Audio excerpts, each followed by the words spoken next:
Hello, everybody. My name is Akriti Soni, and I'm a PGY1 internal medicine resident at St. Vincent Hospital, Worcester, Massachusetts. And today I'll be discussing with you a topic which, if dwelt further into, could not only avoid overtreatment but also the consequent adverse effects on patients and the cost burden on a hospital.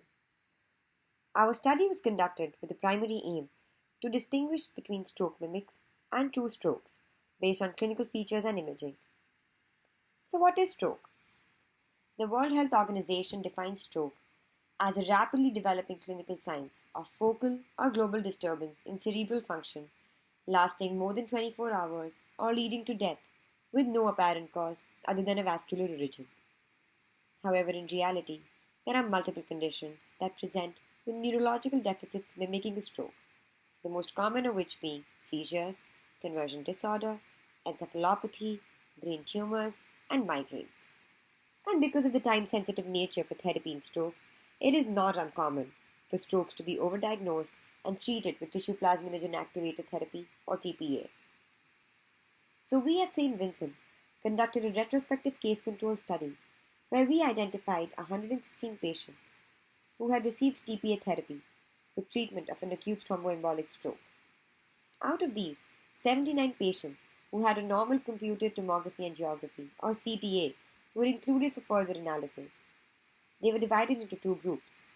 Group 1 with the cases or the stroke mimics, and Group 2 with the control or the true stroke patients based on their magnetic resonance imaging or MRI findings of the brain.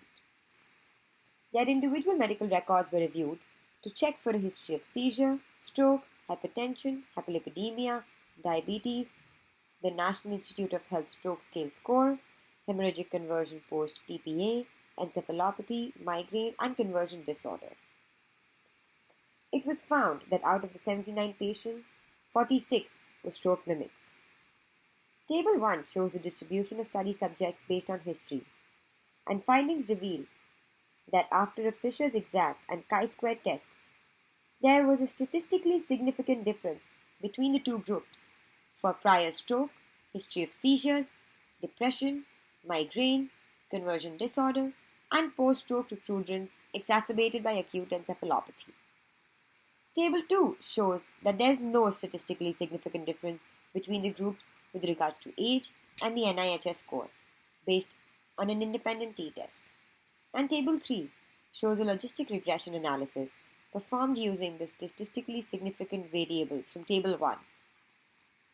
And it proves that patients that present with acute migraine episodes and conversion disorders have a statistically significant positive association in being a stroke mimic.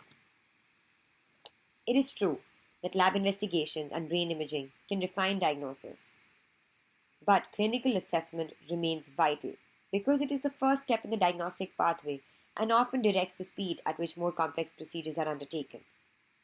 Like I mentioned before, multiple conditions can masquerade as stroke and have been mentioned in literature over the years by the likes of Dr. Libman, Dr. O'Connor, and many more.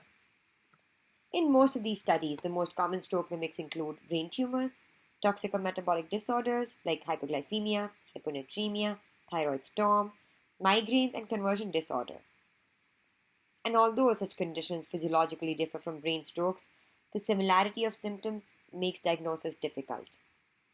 But more often than not, stroke mimics have less clearly defined neurological symptoms, and they typically do not adhere to the well-defined stroke syndromes.